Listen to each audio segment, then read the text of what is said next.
بسم اللہ الرحمن الرحیم نحمده ونصلي على رسوله الكریم اما بعد بسم اللہ الرحمن الرحیم۔ عزیز طلبہ، آج ہم کنز الدقائق حصہ دوم سبق نمبر 46 شروع کر رہے ہیں۔ اس سبق میں ہم کتاب البیوع سے باب بیع السلم سے متعلق پڑھیں گے۔ سبق نمبر 45 میں ہم نے بیع سلم کے احکام شروع کیے تھے، ان میں سے 3 احکام ہم نے پڑھے تھے۔ آج کے سبق میں ہم بیع سلم کے دیگر احکام سے متعلق پڑھتے ہیں۔ آج کے اس سبق کا خلاصہ یہ ہے عزیز طلبہ کہ مصنف علیہ الرحمہ بیع سلم کے 3 احکام ذکر کریں گے اور ان کی مثالیں بھی ذکر کریں گے، اور پھر ان مثالوں کا مسائل کا شرعی حکم بھی بتائیں گے۔ تو سب سے پہلا حکم یہ ذکر فرماتے ہیں کہ الامر یصح فی ملکہ ولا یصح فی ملک غیرہ، کہ امر جب آپ کسی چیز میں تصرف کا امر کرتے ہیں تو یہ تصرف کا امر اپنے ملکیت میں تو درست ہے، لیکن غیر کی ملکیت میں امر کا تصرف امر یہ درست نہیں۔ دوسرا حکم یہ ہے کہ بقاء العقد ببقاء المعقود علیہ، لا المعقود به، معقود علیہ کی بقا کے ساتھ عقد باقی رہتا ہے، معقود به کی بقا یا عدم بقا پر عقد کی بقا موقوف نہیں رہتی۔ تیسرا حکم یہ ذکر فرماتے ہیں کہ القول للمدعی صحت للفساد، اگر 2 عاقدین ہیں اور ہر ایک عاقد دعویٰ کرتا ہے عقد کی صحت کا اور دوسرا اس کے فاسد ہونے کا دعویٰ کرتا ہے، تو جو مدعی صحت ہو اس کا قول معتبر ہوگا، نہ کہ اس داعی کا، اس مدعی کا جو فساد کا دعویٰ کرتا ہو۔ عزیز طلبہ، تو اب آتے ہیں کتاب کی طرف۔ سب سے پہلے ہم عبارت پڑھتے ہیں وَلَوْ أَمَرَهُ رَبُّ السَّلَمِ أَنْ يَكِيلَهُ فِي ظَرْفِهِ فَفَعَلَ وَهُوَ غَائِبٌ لَمْ يَكُنْ قَبْضًا بِخِلَافِ الْمَبِيعِ وَلَوْ أَسْلَمَ أَمَةً فِي كُرٍّ وَقُبِضَتِ الْأَمَةُ فَتَقَايَلَا فَمَاتَتْ أَوْ مَاتَتْ قَبْلَ الْإِقَالَةِ بَقِيَ وَصَحَّ وعليه قيمتها وعكسه شراؤها ب1000 والقول لمدعي الرداءة والتعجيل لا للنافي وصف والأجل۔ اس صورت مسئلہ یہ ہے عزیز طلبہ کہ اگر رب السلم مسلم علیہ کو حکم کرتا ہے کہ مسلم علیہ وہ 10 من گندم جو بطور عقد سلم کے رب السلم نے اس سے لیا ہے، وہ 10 من گندم اس کے لیے گاڑی میں لوڈ کر کے ڈال دے۔ فرماتے ہیں اگر مسلم علیہ اس طرح کر لے، رب السلم کے لیے وہ چیز، وہ گندم وزن کر دے، اس کے گاڑی میں لوڈ کر دے، تو فرماتے ہیں یہ مسلم علیہ کے لیے قبضہ شمار، مسلم علیہ کا یہ وزن کرنا اور اس کے گاڑی میں لوڈ کرنا یہ رب السلم کا قبضہ شمار نہیں ہوگا۔ کیوں بھئی؟ اس لیے کہ رب السلم کا جو حق ہے وہ مسلم علیہ کے ذمہ میں ہے، اور ذمہ میں جو چیز ہوتی ہے جب تک اس کو قبضہ نہ کیا جائے، اپنے ملکیت میں نہ لیا جائے، اپنے کنٹرول میں اس کو نہ لیا جائے، اس وقت تک اس پر قبضہ شمار نہیں ہوتا۔ تو اب جب رب السلم نے صرف یہ کہا ہے کہ اس کو آپ وزن کر کے میرے گاڑی میں لوڈ کر دیں، تو فرماتے ہیں اس کہنے سے قبضہ نہیں ہوتا۔ جب قبضہ نہیں ہے، گویا کہ وہ مسلم علیہ ہی کی چیز ہے، تو یہ دوسرے کی ملکیت میں امر کر رہا ہے، اور غیر کی ملکیت میں امر کرنا یہ درست نہیں۔ تو فرماتے ہیں وَلَوْ أَمَرَهُ رَبُّ السَّلَمِ، اگر مسلم علیہ کو رب السلم نے حکم کیا، ہو ضمیر مسلم علیہ کی طرف راجع ہے کہ رب السلم نے مسلم علیہ کو حکم کیا أَن يَكِيلَهُ فِي ظَرْفِهِ، کہ مسلم علیہ وزن کر دے اس کے لیے اس کی مبی فی ظرفہ، اس کے برتن میں، اس کے گاڑی وغیرہ میں، ففعل مسلم علیہ نے ایسا ہی کر دیا، شریف آدمی تھا، وہو غائب، اور اس حال میں کہ رب السلام خود غائب ہو، خان کا بچہ خود سامنے موجود ہی نہیں، لم یکن قبضا، تو اس کا یہ وزن کرنا، اس کے گاڑی میں لانا لوڈ کرنا، یہ قبضہ شمار نہیں ہوگا۔ جب قبضہ شمار نہیں ہے تو اس قبضے سے پہلے رب السلام کا حکم کرنا یا کسی قسم کا تصرف کرنا یہ جائز نہیں ہوگا، بخلاف المبی، لیکن یہ صورت مبی کے خلاف ہے۔ مبی مثلا زید نے بکر سے 10 من گندم خرید لی، اور 10 من گندم خریدنے کے بعد سمن اس کے حوالے کر دیا اور کہا میں گاڑی بھیج رہا ہوں، اس گاڑی میں اس کو لوڈ کر دے اور میری طرف روانہ کر دے، گاڑی آئے گی۔ وہ کہتے ہیں ٹھیک ہے، یہ خود غائب ہو جاتا ہے مشتری، اور بائی جو ہے اس کی گاڑی میں لوڈ کر دے، وزن کر کے لوڈ کر دے اور وہ گاڑی بیچ دے، تو یہ بے درست ہوگی۔ اس کی وجہ یہ ہے کہ عقد بے میں جو مبی ہوتی ہے وہ متعین ہو جاتی ہے، اور مشتری کی ملکیت اس معین شے میں آ جاتی ہے۔ تو یہاں پر مبی کی ملکیت کا تعلق، مشتری کی ملکیت کا تعلق ایک معین چیز میں ہے، تو اس لیے فرماتے ہیں یہاں پر اس کا یہ حکم کرنا یہ درست ہے، اس لیے کہ اس معین چیز کا یہ نفس عقد سے مالک ہو جاتے، اپنی ملکیت کے بارے میں یہ تصرف کر رہا ہے، امر کر رہا ہے، یہ درست ہے۔ لیکن بخلاف سلم کے کہ سلم میں جو مسلم فی ہوتا ہے، جو مبی ہوتی ہے، وہ ذمہ میں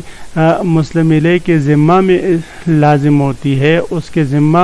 پر ہوتی ہے، اور ابھی تک رب السلام کا کسی معین چیز میں ملکیت نہیں آتی۔ جب اس کی ملکیت نہیں تو اس کا امر کرنا بھی درست نہیں ہوگا، اس لیے فرمایا بخلاف المبی، بخلاف مبی کی کہ وہاں پر اس قسم کا امر کرنا یہ درست ہے، اس لیے کہ وہاں پر مشتری کی ملکیت معین چیز میں آ جاتی ہے۔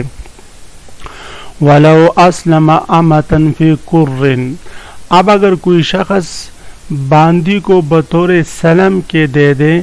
فی قرٍ، ایک کر گندم کے بدلے میں، یعنی باندی کو سمن بنا کر ایک کر گندم خرید لیں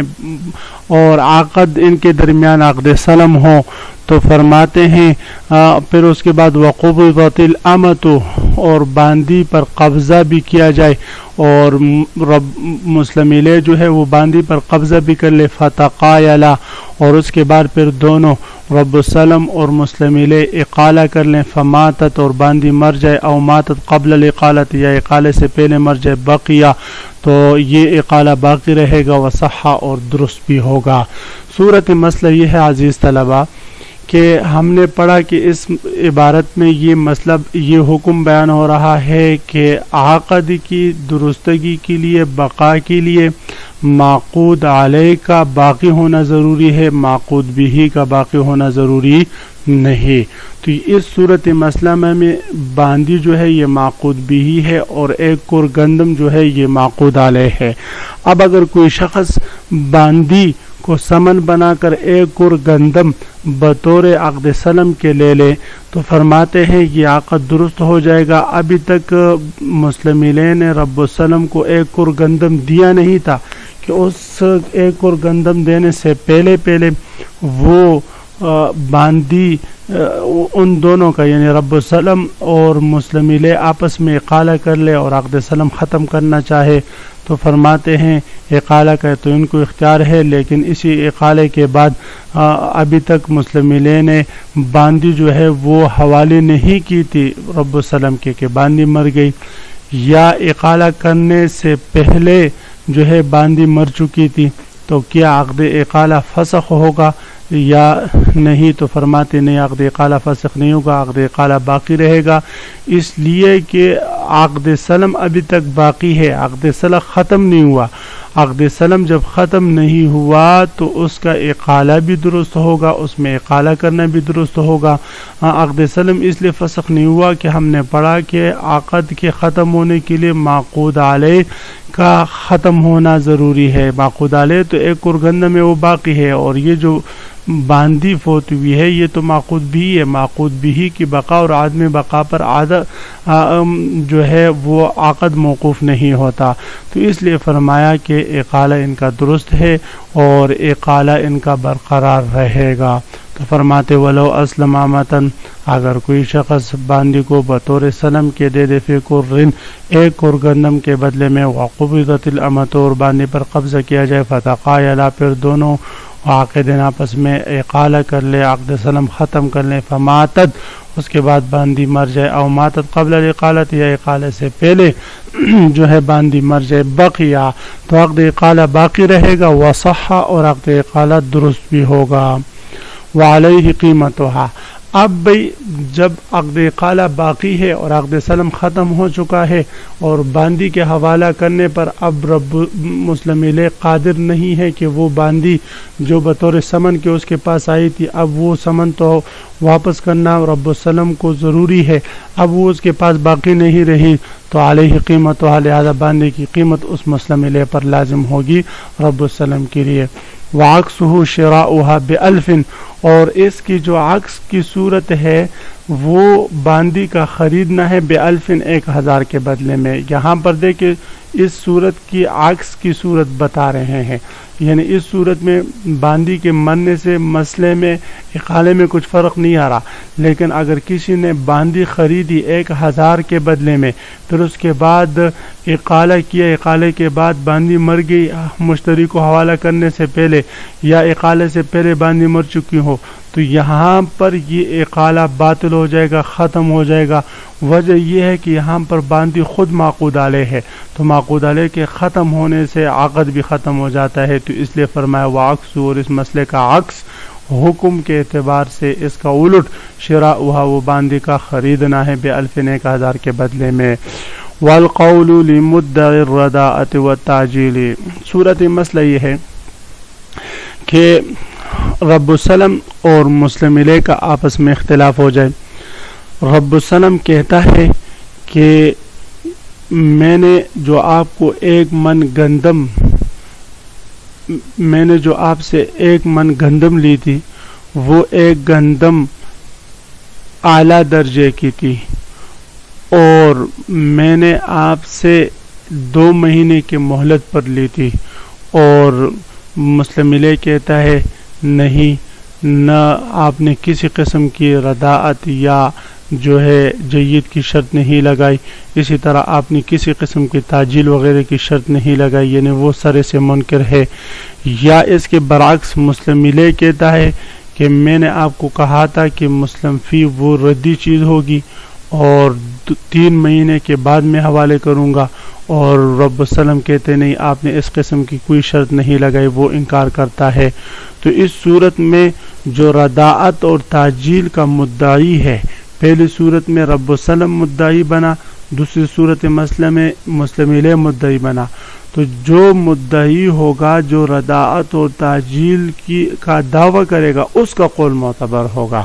نہ اس کا کہ جو انکار کرے۔ کیوں بھئی؟ اس لیے کہ جو رداعت اور تعجیل کا دعویٰ کرتا ہے گویا کہ وہ عقد سلم کی صحت کا دعویٰ کر رہا ہے، اس لیے کہ عقد سلم کی شرائط میں ہم نے پڑھا کہ اس کی نوع بیان کرنا ضروری ہے کہ وہ جید ہے، اعلیٰ کوالٹی کا ہے یا ادنیٰ کوالٹی کا ہے، اسی طرح مدت بیان کرنا بھی ضروری ہے، اس کے بغیر تو عقد سلم درست نہیں ہوتا۔ تو جو رداعت یا تعجیل کا اقرار کرتا ہے، دعویٰ کرتا ہے، اس کا قول معتبر ہوگا، اس لیے کہ وہ صحت سلم کا دعویٰ کر رہا ہے، اور جو کہتا ہے کسی قسم کی جید یا ردی ہونے کی آپ نے شرط نہیں لگائی یا تعجیل کی شرط نہیں لگائی، تو وہ منکر ہے، گویا کہ وہ عقد سلم کی صحت کا انکار کر رہا ہے، تو اس کا قول معتبر